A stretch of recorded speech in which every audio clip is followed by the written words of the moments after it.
जय माता दी। नवरात्रि के 9 दिन तो चलिए जानते हैं हर देवी से जुड़ा है जीवन की सीख।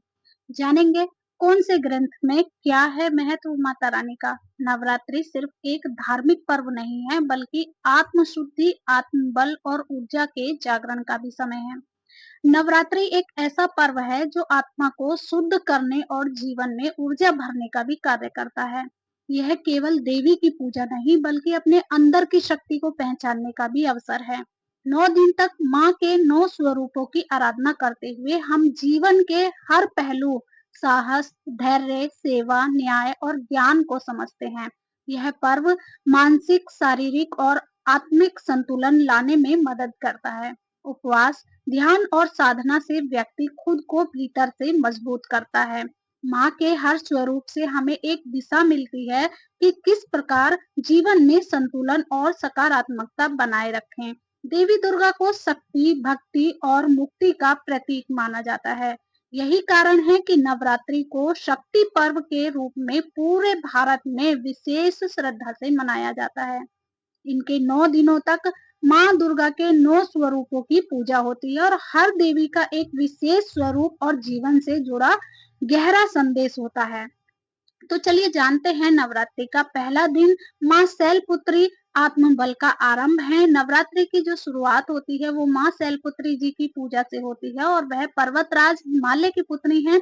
उनके एक हाथ में त्रिशूल और दूसरे हाथ में कमल होता है। घोड़े की सवारी करती माँ शैलपुत्री हमें आत्मबल, स्थिरता और नई यात्रा की शुरुआत में आत्मविश्वास रखने का संदेश देती हैं। दूसरा दिन माँ ब्रह्मचारिणी का है, संयम और साधना का रूप। दूसरे दिन माँ ब्रह्मचारिणी की पूजा होती है और उनके हाथ में जप माला और कमंडल होता है। ये स्वरूप तप, धैर्य और अनुशासन का प्रतीक है। यह दिन सिखाता है कि कठिन समय में भी संयम और साधना का ही मार्गदर्शक होते हैं।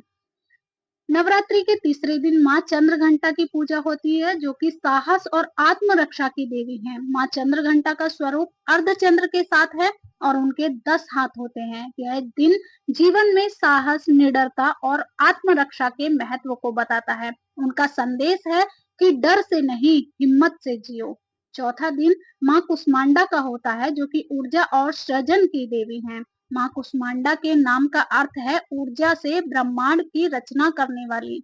मटका उनके हाथ में है जो सृजन का प्रतीक है। यह दिन प्रेरित करता है कि अपनी ऊर्जा को रचनात्मक कार्यों में लगा करके हम जीवन में नई शुरुआत कर सकते हैं। पांचवा दिन माँ स्कंद माता का है और करुणा और ममता की मूर्त। माँ स्कंद माता अपने पुत्र कार्तिकेय को गोद में लिए हुए होती हैं। यह रूप मातृत्व, प्रेम और सेवा की शक्ति को दर्शाता है। यह दिन बताता है कि ममता और सेवा में अपार शक्ति होती है। छठा दिन माँ कात्यायनी का होता है जो कि न्याय और शक्ति का संकल्प माना जाता है। माँ कात्यायनी का जो रूप है वो शक्ति और न्याय का प्रतीक है। वह सिंह पर सवार हैं और युद्ध मुद्रा में होती हैं। यह दिन प्रेरित करता है कि अन्याय के खिलाफ हमेशा डटकर ही खड़े होना चाहिए। सातवां दिन माँ कालरात्रि का होता है जो कि बुराई का विनाश, अज्ञान का अंत करने वाली हैं। माँ कालरात्रि अंधकार में प्रकाश की उम्मीद है। उनका विकराल रूप बताता है कि अज्ञान, डर और नकारात्मकता को समाप्त करने के लिए भी शक्ति चाहिए। वह बुराई की विनाशक हैं। आठवां दिन माँ महागौरी का होता है जो कि शांति और सौंदर्य की देवी हैं। तो माँ महागौरी अत्यंत सुंदर श्वेत वस्त्रों में बैल पर सवार रहती हैं। यह रूप आत्मशुद्धि, सौंदर्य, शांति और करुणा का प्रतीक है। यह दिन हमें आत्मचिंतन और अंत मन की शांति का महत्व बताता है। नवा दिन माँ सिद्धिदात्री का है।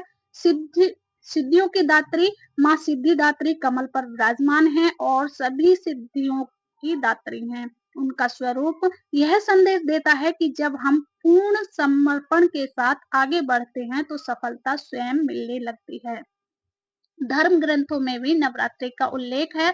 मार्कंडेय पुराण में देवी महात्म्य में देवी महात्म्य में माँ दुर्गा के 9 रूपों की महिमा का विस्तृत वर्णन मिलता है।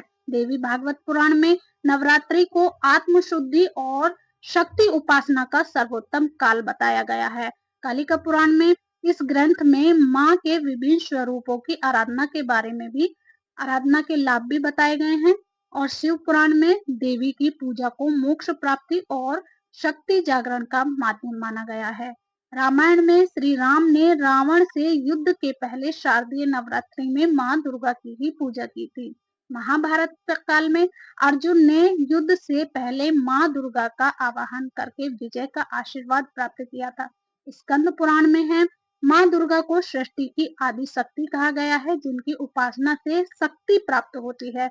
और ललिता सहस्त्र नाम में है, देवी के सहस्त्र नामों में शक्ति, करुणा और ज्ञान के सभी रूप समाहित हैं।